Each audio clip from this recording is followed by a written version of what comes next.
Thanks for joining me in the PhD Weight Loss and Nutrition Studios. To lose the weight for the last time, visit myphdweightloss.com. Welcome into today's edition of Just the Truth. A lot to cover. President Joe Biden yesterday indicated that he had decided on how to respond after 3 U.S. soldiers were killed in a drone attack that his administration has blamed on Iran-backed militia groups. We have to keep the foot on this guy, right on his neck, take our heel, and twist it. These are the words of Democrat strategist James Carville talking with Jen Psaki, and how the Biden campaign must fight against Donald Trump. Now, if this had been a Republican talking about a Democrat, the mainstream media would be calling for their arrest. You're just not going to believe this exchange when you hear it. The Israeli Defense Forces has confirmed that it's been flooding tunnels in Gaza with large volumes of water as it continues its effort to attack the terrorist infrastructure of Hamas. You know, we deal with the truth here every day on Just the Truth. And the well-known website, Snopes, who is supposed to be the authority on truth, is facing a huge backlash when they tried to cover for Joe Biden being seen wearing a construction hat backwards. Hope you joined today's conversation. 864-477-JOEY, 864-477-5639. Your text messages are welcome on the Firmin Ford text line. You can leave me a voice message, and your emails are always welcome at joey@joeyhudson.com. I told you we'd be back. And ye shall know the truth, and the truth shall make you free. It's Joey Hudson. I wanted to name it the Joey Hudson bill, but, you know, they don't allow you to put names on bills. But I wanted to call it the Joey Hudson bill because I know that one's been near and dear to you for a number of years. That's how it's done. Let your voice be heard. And the truth shall set you free. Here's Joey Hudson. President Joe Biden yesterday indicated that he has decided on the proper response after the 3 U.S. soldiers were killed in a drone attack. Speaking to reporters at the White House before leaving for a campaign event in Florida, the president said yes when asked if he had decided on a response, but he did not specify any of the details. Yes. I do hold them responsible in the sense that they're supplying the weapons to the people who did it. We'll have that discussion. What he was saying there is that he holds Iran responsible because they supplied the weapons to the people who perpetrated the attack. But he also noted that he does not wish to escalate tensions with the Islamic Republic. He said, I don't think we need a wider war in the Middle East. That's not what I'm looking for.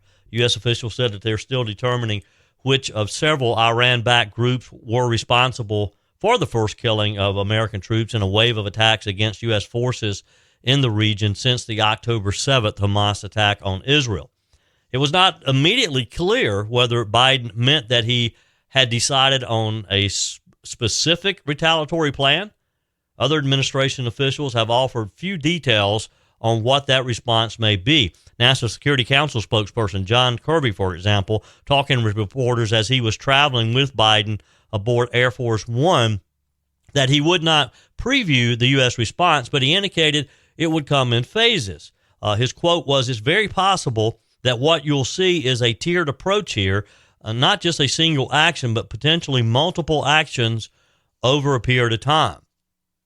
The Pentagon identified those killed in the attack as Sergeant William Jerome Rivers, 46, of Carrollton, Georgia, Kennedy Layden Sanders, 24, of Waycross, Georgia, and Brianna Alexandra Moffitt, 23, of Savannah, Georgia. The Army Reserve announced on yesterday, that it had posthumously promoted Saunders and Moffitt to the rank of sergeant. There have been a total of 166 attacks on U.S. military installations since October 18th, including 67 in Iraq, 98 in Syria, and now 1 in Jordan, according to U.S. military officials. Meanwhile, Houthi militants based in Yemen have been firing upon commercial vessels in the Red Sea, prompting retaliatory strikes from the U.S. and its allies there.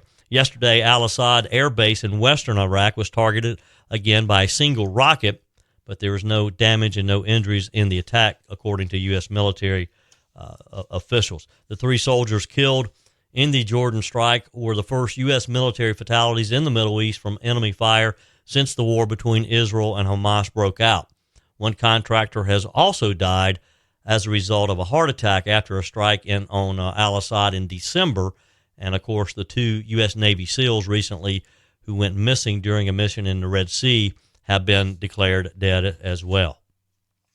Democrat strategist James Carville doubled down this week in warning the Biden campaign that Donald Trump should remain at the center of the president's messaging because it's not a normal election, Carville argued. You're not going to believe this has changed. If anyone else, if a Republican strategist had said this about a Democrat candidate, you would hear the mainstream media right now calling for their arrest or calling for their dismissal. You're not going to believe this has changed with James Carville and Jen Psaki. Portions of today's show brought to you by PhD Weight Loss and Nutrition. If your New Year's resolution this year was to get healthy, to lose weight, maybe you just haven't quite gotten started on it yet, write this number down, 864-252-4925, 864-252-4925. Call PhD Weight Loss and Nutrition. Set up your initial consultation. For 3.5 years now, this summer will be 4 years, I've been on this program. I lost 30 pounds real quick when I started the program. Started the program in July. By late October, early November, I had lost 30 pounds. And over 3 years later, I have been able to maintain that weight. And that's the beauty of PhD Weight Loss and Nutrition. It's not a diet. It's not a fad diet. This is a lifestyle change. Dr. Ashley Lucas and her team of nutritionists at PhD Weight Loss and Nutrition teach you all about food and your relationship with food, what to eat, when to eat, and how to eat. If you want to lose the weight for the last time, then let me encourage you to make that call today, 864-252-4925. Set up your consultation. You can also find them online at myphdweightloss.com. PhD Weight Loss and Nutrition, the official partner of the Clemson Tigers. So MSNBC's host, Jen Psaki, of course, she's buddies with James Carville, I'm sure, asked Carville about the debate surrounding whether news networks like hers should air President Donald Trump's speeches. She said, do we show the speeches? Do we talk about all the crazy things he's doing? Carville warned against just voting for the, quote, person when presented with Biden's positions and Trump's positions. He said, this is not normal. Saying that we have to keep the foot on this guy, right on his neck, take our heel on it, and twist it. Listen to James Carville. I would tell the president and his campaign this: we got your back, dude. We're going after him with a meat cleaver, okay? A rhetorical meat cleaver, if you will, but that's what we're going to do. And the president can go out, talk about what he's doing on infrastructure, the tremendous progress he's making, 40,000 new projects around the country. He can talk about other things, but he doesn't. We can handle this. We can do this at a little bit lower level, and we have to keep the heat on. We got to remind people of what's at stake here, and let the president and his campaign go about and doing the things that they can do. I know most of those people, they're all quite talented, they're all quite good. We need to quit carping about the staff work and get on, and let's get this train moving and save this country and save this Constitution, because that's really what we're faced with here. It is what it's about. So a meat cleaver on the outside, but let the president focus on other things. Yeah, he can be the scalpel. We're the meat cleaver. That's that meat cleaver weaver. That's me. Let's go get him.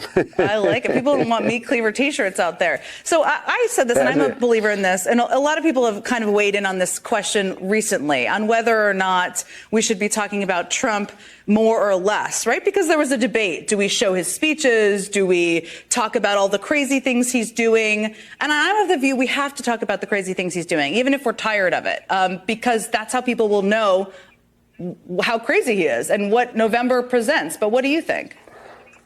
So what I'm scared of is, okay, we talk about it, we say, all right, we talk about it, and then they start going and say, well, this is his position, this is Biden's position, this is that. And it becomes like, well, we just vote on the person. No, this is not normal. This is not what you're used to. This is an entirely different thing. The man has been adjudicated by a jury of his peers as a sexual assaultist or a rapist in terms of the word of the judge. He's already been an adjudicated business fraud. We're just waiting to see how much it's going to cost him. You cannot let him up. You can't normalize him. You can't let him off the canvas, not for 1 second. And it might not be the most fun thing to do in a campaign. It might not be what I want to be doing when I'm in my 80th year, but it's what's necessary. We don't get to do what we want to do. We get to do what we got to do. And that's where we are right now. We got to keep the foot on this guy, right on his neck, take our heel and twist it. Wow. Now, you tell me, if a Republican talks like this, keep your foot on his neck, take our heel and twist it. Of course, they joked about the meat cleaver. And Jen Psaki even said, well, maybe we should get T-shirts with a meat cleaver on it. If this had been if this has been a Republican on Fox News, what do you think the response would have been? Because, yes, I realize they were joking, but still, in today's time, Democrats and the left in the media, they don't think we can joke like this. A federal jury in New York City, of course, found last year, and what they're referencing is that President Trump was not liable for rape, but was liable for sexual abuse and defamation. He was initially ordered to pay advice columnist E. Jean Carroll $5 million. Of course, this latest saying that he was going to have to pay over $80 million. I doubt that any of that will ever be paid, as he's going to appeal, and he shouldn't have to pay it. Psaki also asked Carville about what advice he would give the president on talking about the economy. Carville suggested Biden should talk about how the U.S. is not in an economic recession, as many predicted. Now, as I heard from voters in Iowa and in New Hampshire the last couple of weeks, Biden can talk about Bidenomics all he wants to, but people are still struggling. But Carville saying, talk about what great things we have done with the economy. He said you can talk about things like prescription drug costs. You can talk about the subsidies for health insurance that are coming up. He again repeated, it's equally important that we keep Trump front and center in this. Don't let it escape. Don't let him be normalized. That's how we lose this. Carville told MSNBC that this was not a typical election. He also said that there was a chance Trump would actually win. Again, what would media do had this been an ally of Donald Trump? If this had been a Trump campaign official talking about the Biden campaign? 864-477-JOEY, 864-477-5639. Send your text to the Firmin Ford text line. I'd love to get your feedback on this. You can also leave me a voice message, and an email is welcome at joey@joeyhudson.com. Good news for the Trump campaign. The Illinois Election Board yesterday voted to keep Donald Trump on the state's primary ballot a week before the U.S. Supreme Court is set to hear arguments on whether the Republicans' role in the January 6, 2021 attack on the U.S. Capitol disqualifies him from the presidency.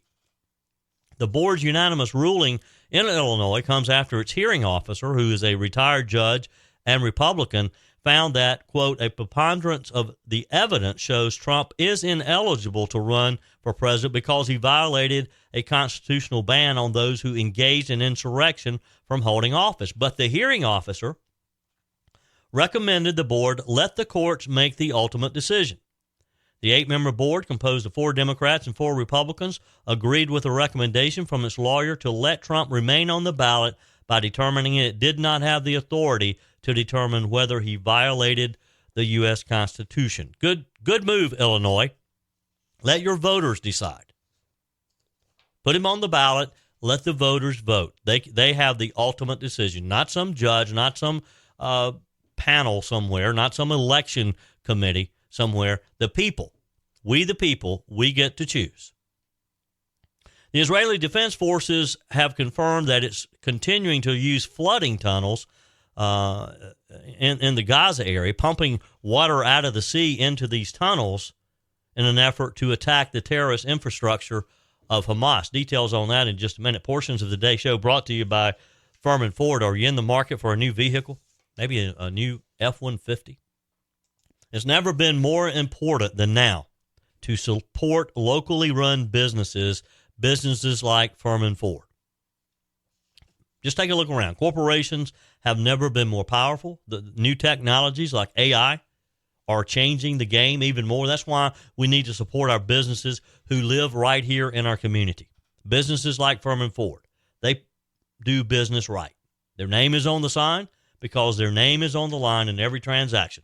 When you call, when you walk in, when you send them an email, you'll always have access to a member of the Firmin family. Jim Firmin, Matthew Firmin, they're there to serve. They'll help you navigate some of the great deals they have on a great selection of both new and pre-owned vehicles. Service, you're not going to have to wait weeks and weeks for them to service your vehicle. And by the way, it doesn't have to be a vehicle that you purchase there. Doesn't even have to be a Ford. They service all makes and models. Let me encourage you, the next time you are looking to purchase a vehicle or get service on your existing vehicle, to reach out to my friends at Firmin Ford. Firmin Ford, find them online at firminford.com. Again, that's firminford.com. So an update on Israel. You know, do you find yourself sometimes, it's been since October 7th now, and it's almost like it's faded into the background, but it's still going on. There's still a war going on. People are still losing their lives every day to the terrorists of Hamas. Quick update. The Israeli Defense Forces say that along with the Israeli Ministry of Defense made the announcement that they're still using various tools to flood the subterranean networks of tunnels where Hamas has been using in the Gaza strips in order to drive out the terrorists, basically washing them out, forcing them out into the open. This flooding has been really sort of an open secret for weeks, but the IDF finally confirmed this yesterday. In a statement, they said these capabilities consist of installing pumps and pipes, the materialization of engineering developments, and the ability to locate tunnel shafts suitable for the deployment of these tools. They went on to say the capability was developed in a professional capacity, including analysis of the soil characteristics and the water systems in the area to ensure that damage is not done to the area's groundwater. The pumping of water was only carried out in tunnel routes and locations that were suitable, matching the method of operation to each case. And the importance of this is seawater that they're pumping in there, and they don't want to contaminate drinking water for the average person who lives in the area. The IDF said that the strategy represents a significant engineering and technological breakthrough in combating the threat of Hamas and their underground terror infrastructure. The IDF did not go into detail about which and where the tunnels are. The Wall Street Journal, however, last month had a report saying that Israel had constructed 5 large seawater pumps completed in November about a mile north of Al-Shadi, which is a refugees camp. Each pump is capable of drawing water from the Mediterranean Sea, and it can move thousands of cubic meters of water per hour, which would flood the tunnels within weeks, the report said. According to the report, Israel had identified about 800 tunnels beneath Gaza that Hamas had been using to move fighters, store weapons, plan these terror attacks on Israel. Israeli officials believe that the tunnel network is even larger than they know. A report sent by IDF troops this month said it was likely Hamas used more than 6,000 tons of concrete and 1,800 tons of metal to build hundreds of miles of underground infrastructure. Again, it's unclear how many tunnels have been flooded by the Israeli forces and how many Hamas terrorists have been caught or either killed in the operation. Israel is seeking, of course, to eradicate the Palestinian terror group after it took some 240 people captive back on October the 7th. Israel says that about 1,200 people were killed on that day. A UN report last week estimated about 16,000 people have been killed as a result of Israel's bombardment of Gaza. The IDF said that the flooding of tunnels forms a part of a range of tools deployed by them to neutralize the threat of Hamas. Other efforts include airstrikes, underground combat operations, and special operations with technological assets. On the Firmin Ford text line, and yours is always welcome. Just send me a quick text to 864-477-JOEY. In response to the news that Elon Musk's new medical company has implanted a chip in a human's brain, I told you all about that in yesterday's episode. If you missed it, it's worth going back and listening to, because this is this is some scary stuff. That we have literally a robot that Elon Musk has called R1, that after the surgeon opens your skull, the robot inserts these this device. I ask you the question: would you allow this to happen? Would you be one of Elon Musk's guinea pigs? Many of you responded. Christy said, "Are the brain chip, quote, volunteers paid for doing this?" I know it says volunteers, but do they have any recourse if this goes wrong? Did they sign any kind of contract saying they have no way to sue over any damage incurred from this? Would love to know the rest of the story. And no, brain chips are not for me. I'll keep what God provided me. My trust in man has dwindled as I age. Look, to answer your question, Christy, I don't know for sure, but you got to know that Elon Musk and this company had all kind of waivers signed. Supposedly, some of the future recipients are going to be like quadriplegics, and Elon Musk believes that maybe they can allow these people to walk again. And that'd be a major thing if they could. Bob in Little Rock says, "Good morning, Joe. In regards to Elon Musk's brain implant, I think God our Father and his Son hates these efforts. God also hates AI, which to the world is a replacement for him. God hates the mark of the beast and even, in my opinion, facial recognition technology meant to track us. So if you play with evil, you're going to get burnt. People should never play with evil." Bob, those are words of wisdom for sure. Jeff says, "No, I would not at this time, but I also don't need it. But in the future, if it would help my son walk again, I'm all for it." And, I guess if you are a paraplegic and you're not able to use your body, and the whole idea, as I understand this, and the way Elon Musk described it in his announcement, that they did the first one on Sunday, is that this device, this I don't know if you call it a chip or what, allows your brain, your body to respond to what you're thinking. Now, I thought that's how our body worked anyway, so I'm not quite sure how this will help someone who's paralyzed now walk again. But if it does, again, I'm happy for these people. Carol says, "Thank you for your podcast. Preparation it must take and the preparation it must take to present your podcast. I depend on you for only the truth. God bless you and your family and your staff that makes it all possible." Well, thank you, Carol. That's very kind of you. I appreciate that. And let me say to everyone, if you have a topic or a suggestion or something that you think that I should add to our podcast, because we are a community here. We're building a community. Let me know. You can email me, joey@joeyhudson.com. You can text me on the Firmin Ford text line, 864-477-5639. Better yet, just leave me a voice message. But thank you, Carol. I appreciate those kind words. Pam writes, "Regarding the man questioning the carbon credits, I listened to a very interesting story on NPR, of all places, that is surprising, that explains what a farce carbon credits are." And she sent me a link to it. Thank you, Pam. That was an interesting thing. I was asked by, I think it was Scott from Toccoa, to try to, in simple terms, explain carbon credits. It was in reference to the fact that Taylor Swift, she's come under fire because she has been flying her big jet to all of her NFL football boyfriends' games. and she leaves a big carbon footprint because of that jet. But they were quick to acknowledge that she buys credits to offset that. And so Scott from Toccoa had asked me to explain that. Again, that was in yesterday's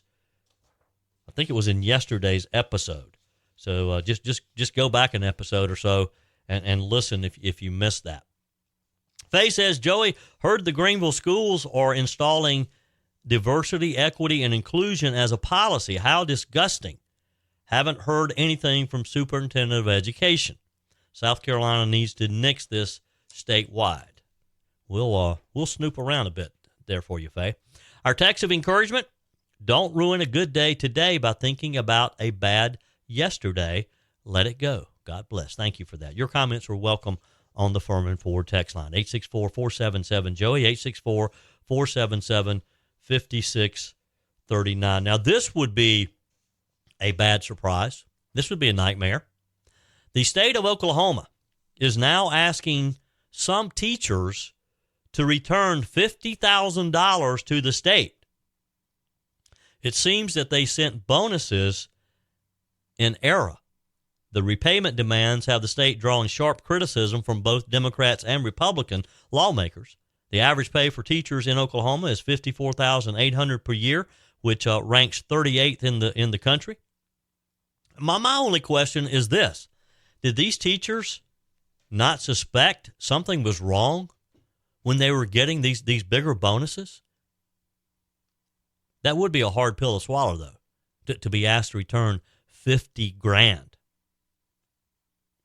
We deal with Just the Truth here every day. That's why I titled this podcast Just the Truth, because that's what we want to do. We want to dig a little deeper, spend a little more time on issues, and talk about the truth. Well, the well-known website known as Snopes, if you're familiar with this, who is supposed to be the authority on truth, is facing a huge backlash when they tried to cover for Joe Biden being seen wearing a construction hard hat backwards. Have you heard about this story? Portions of today's show brought to you by Discounted Appliance Warehouse.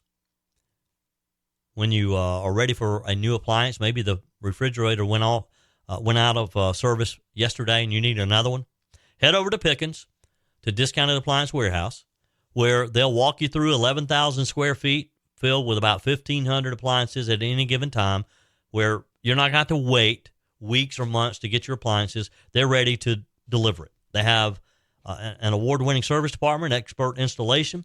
They have extended warranties, and they'll help you through this process. They treat you like family. You're more than just a credit card swipe at Discounted Appliance Warehouse. They'll give you the information you need to make the right choice, because appliances are expensive and you can't afford to get this wrong. So the next time you need an appliance, do like I do and go to Discounted Appliance Warehouse. Find them online at dawpickens.com, dawpickens.com. So here's the story. This independent urban legend tracking and fact-checking website known as Snopes took a huge amount of fire this past weekend after marking a true story about President Joe Biden wearing a hard hat backwards false. So much heat that eventually they reversed their own ruling, and the story is now marked true on their website. Now, what was at issue here was a photo that had been widely circulated of Joe Biden wearing a hard hat backwards, which went viral on social media before getting enough attention to warrant a Snopes check. The photo, which shows Biden wearing this hard hat backwards, is very obvious that he has it on backwards and doesn't have a clue that he does. It was included in the Snopes article that first called the story false. It's almost like they were protecting the president, that no, he couldn't have done anything that stupid. The first tweet used in Snopes' article was a zoomed-in photo of Biden wearing this hard hat, and it was obvious it was backwards. If you've ever had a hard hat on, you know that the little buckle thing that you use to tighten it does not go on your forehead, where Joe Biden had it. The close-up of the photo shows Biden wearing this hard hat backwards, and it was shared by Minnesota Democrat Amy Klobuchar. They also included a tweet which showed the same hat on a construction worker's head facing the correct direction. Now, pointing out the bill of the hats, the Snopes article accused the construction worker, the guy who actually knew how to wear the hat, the hard hat, of being the one wearing it wrong, rather than that Biden wore the hard hat backwards as shown in the photos. The original article concluded, do construction workers sometimes wear their hard hats backwards? Yes, but to do so, the internal suspension has to be reversed to fit correctly, which explains why, when Joe Biden donned the hat with the brim forward, the nape strap ended up on his forehead. Now, one ex-user pointed out that the logical flaw fairly succinctly. He said, so the nape strap determines if on correctly, wrote ex-user Vapid Surplus. Thanks. There were many other reactions. Eventually, Snopes responded to the feedback and reversed their ruling on the photos of Biden wearing the hard hat, obviously backwards, and they changed it to true. The updated article contained an editor's note explaining the complete 180 that they had made. The note went like this. We received a ton of comments in a very short time challenging our assumption that wearing a hard hat backwards means wearing it with the brim facing to the rear, and forwards means wearing it brim to the front. On the basis of that assumption, we originally rated the claim that Biden was wearing a hard hat backwards as false. The prevailing counter-argument is that if the suspension of the hat had been purposely configured by its owner, such as the bill and tightening knob are worn to the back, as was the case of the hat Biden wore, to wear that hat with the bill facing forward is, practically speaking, to wear it backwards. Therefore, it argued, it actually is true that in the photo discussed below, and this is the photo of Joe Biden, of Biden wearing it backwards, the strap and tightening knob, which should have been behind Biden's head, were in fact on his forehead. A corollary to that argument is Biden looks damn silly in any case. They went on to say, we find these arguments sound. Therefore, the claim President Joe Biden wore a hard hat backwards during a photo op with union construction workers in Superior, Wisconsin, is in fact true, and this fact check has been re-rated as such, thanks to all who argued on behalf of this correction. So ultimately, the fact checkers ruled that the obviously backwards hat was backwards after all, and that the photo of Biden wearing a hard hat backwards was indeed a photo of Biden wearing a hard hat backwards. I mean, what other conclusion can you come to? But it took them some convincing to do. And tell me this, why would Snopes feel like they had to protect Joe Biden? I mean, he looked goofy wearing the hat anyway. He especially looked goofy wearing it backwards. But it also symbolizes just how out of touch Joe Biden is. He doesn't know how to wear a construction hat. And it also tells you how incompetent his staff is that they would put him in that situation. That somebody on that staff didn't immediately see him when he put the hat on, did not say, Mr. President, you got to have it on backwards. They let him walk over to the photo area and let the media there start snapping photos. Maybe the person who allowed him to do that should be reconsidering their career. You tell me. 864-477-JOEY.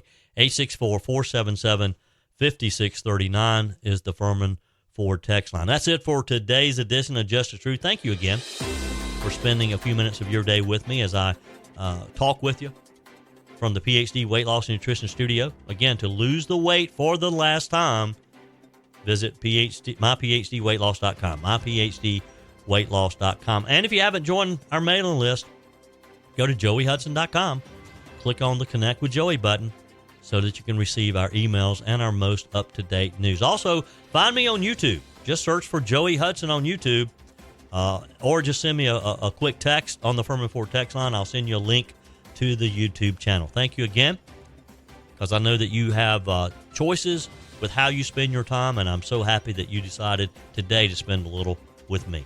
I'm back again tomorrow. Until then, remember, folks, God's got this. He's still in control.